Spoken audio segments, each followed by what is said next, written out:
Praise the Lord. जल्द आने वाले यीशु मसीह के नाम में मसीह के सारे मित्रों को मेरा प्यारा सलाम। आज जो मनन करना चाहेंगे वो विषय है he knows what we can endure.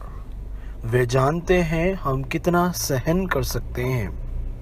उत्पत्ति किताब के 33 के 12वें कलम में अगर देखें, Genesis 33 verse 12, we can see that it says, while I move along slowly at the pace of the flocks and the herds before me and the pace of the children. ये घटना याकूब की ज़िंदगी का है जब याकूब एसाव को मिलते हैं। जब याकूब एसाव से मिलकर वो चलने की आगे एक साथ चलने की बात करते हैं, तब याकूब जो है वो अपने भेड़ बकरियों को, गायों को और उनके बच्चों के बारे में याद करते हैं। Jacob remembers his flocks and cows. He remembers that their children are tender and they cannot walk so fast. याकूब बहुत अच्छे से जानता है कि ये जो भेड़ बकरियां हैं वो एक भी अगर दिन कुछ ज़्यादा कठिनाई के साथ चल लिए तो वो निश्चय मर जाएंगे। Jacob knows that even a single day, if these flocks of his are driven hard, they are sure to die. और ये समझते हुए वे कहते हैं कि मैं इनके साथ उन्हीं के गति के हिसाब से धीरे चल कर अपने भेड़ों बकरियों के साथ मैं उस देश की ओर आऊँगा।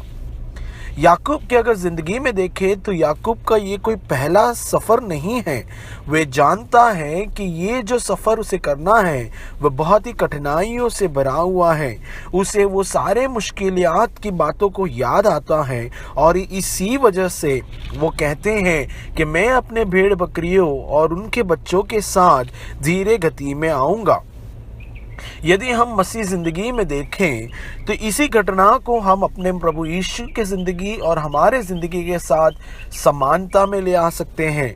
वचन कहता है भजन संहिता 23 में कि प्रभु यीशु ही या प्रभु परमेश्वर ही हमारा चरवाहा है। God is our shepherd. वह याकूब के समान है और हम उनके भेड़ हैं। प्रभु यीशु मसीह जब इस संसार में आए थे तो इसी संसार के वे सारे पाप, वे सारे दुष्टताएं, वो सारे कठिनाइयाँ, वे सारे टेम्पटेशंस और ट्रायल्स होकर गुजरे हैं। उन्हें भली भांति पता है कि इन सब को कितना सहन कर सकते हैं। यूहन्ना की किताब 4 अध्याय के 6 कलम को अगर देखें तो कहता है कि Jacob's well was there and Jesus, as he was from the journey, sat down by the well and it was about noon. यहाँ कहते हैं कि यीशु जो उस सफ़र से आए तो वे थक गए थे और याकूब के कुएं के वहाँ बैठकर विश्राम करते हैं।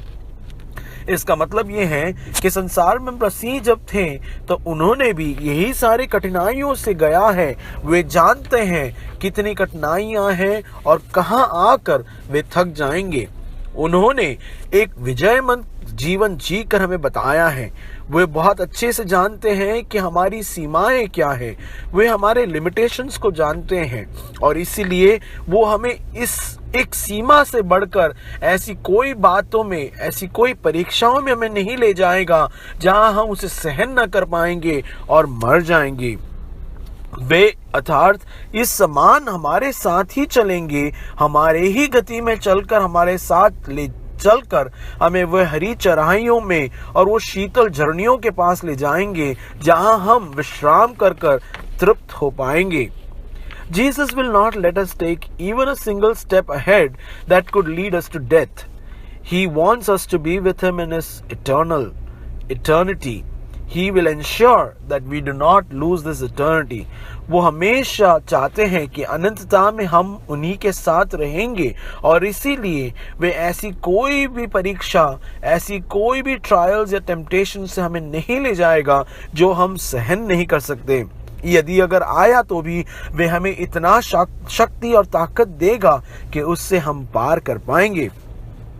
वचन कहता है कि मसीह कहता है कि मैं अपने भेड़ों को जानता हूँ। This verse clearly says that we who are a shepherd, he knows us very well. He knows what our weak points are. He knows what sort of sin we will fall into. And he knows that many times we have fallen into sin. And that is why he मसीह कहता है कि हमें वो अच्छे से जानता है, पर क्या हम उसे जानते हैं? Satan's one important mission is that he wants us not to know that we are his sheep. शैतान कभी नहीं चाहेगा कि हम जान पाए कि हम मसीह के भेड़ हैं. He wants us to be feeling alone, and that would lead us to be scared, and he would make us wander into places we should not go, run life's races in a pace that we cannot handle. वो हमेशा यही कोशिश करेगा कि हम उस गति में चले जो हम संभाल नहीं सकते या नियंत्रण न कर पाए, और उस गति में चलते चलते हम गिर जाएं. With advanced technologies, social media, fast-growing trends, this is exactly what the devil is trying to do. He wants us to move more fast, and he wants us to use the fingertip push buttons to get everything. आज के संसार को देखें तो इतना आधुनिक और आगे बढ़ चुका है कि सब कुछ बैठे बैठे ही एक बटन दबाने से हो जाए. इस समान के एक आधुनिक युग में आ चुके हैं, और इसके बीच में हम हमारी जो सीमाएं हैं, हमारी जो गतियां हैं, उसे भूलकर उसी गति में चलना चाहते हैं जो शैतान हमें ले जाना चाहता है. We forget that we are still humans. We have our own limitations, and that our flesh is born of sin. We try to keep up with the pace and eventually fall into that puddle of sin. But as buddies of Jesus, we must remember that Jesus is with us, and he is a friend. वो हमारी कमजोरियों को जानता है, हमारी सीमाओं को जानता है, और वो अच्छे से उसे हैंडल भी कर सकता है. भजन संहिता 103 का 14 कहता है, For he knows how we were formed. He remembers that we are just dust. The only thing we need to do is hear our shepherd. As sheep, we need to carefully listen to our Lord. His Spirit leads us, guides us, and counsels us. We need to learn to listen to Holy Spirit. पवित्र आत्मा की आवाज को सुनने के लिए हमें सीखना होगा. We need to abide by the pace it asks us to walk. When it asks us to rest, we need to rest. And when it asks us to feed, we need to feed. And when we have to rest in the presence of the Lord so that we can renew our strength. And when it asks us to feed, we need to feed the Word of God so that we can learn more about what the Lord wants us to do. Let us look upon Jesus. Let us remember that He is El Elohi. He is the God of Israel who led them mightily and valiantly from slavery to the promised land of Canaan. He will lead us to the promised land called heaven. We need to listen to Him. He still is capable of feeding us the manna we need in the wilderness of life. He still is mighty to destroy the Pharaoh-like enemies in our life. He is still the fire and the cloud around us, ready to protect us and deliver us from our enemies. All that we need to do is listen to Him. Listen to the voice of the Holy Spirit, and He would lead us through this life, and He will ensure that we are able to face the world and get the eternal crown that He has kept for us. एक बात हमेशा याद रखिएगा, मसीह हमें ऐसे कोई भी परीक्षा में नहीं धकेलेगा जो हम सहन नहीं कर सकते हैं. Do remember, brothers and sisters, our Lord will never push us into a trial or a temptation or a test that we can never endure. God bless you all with this verse.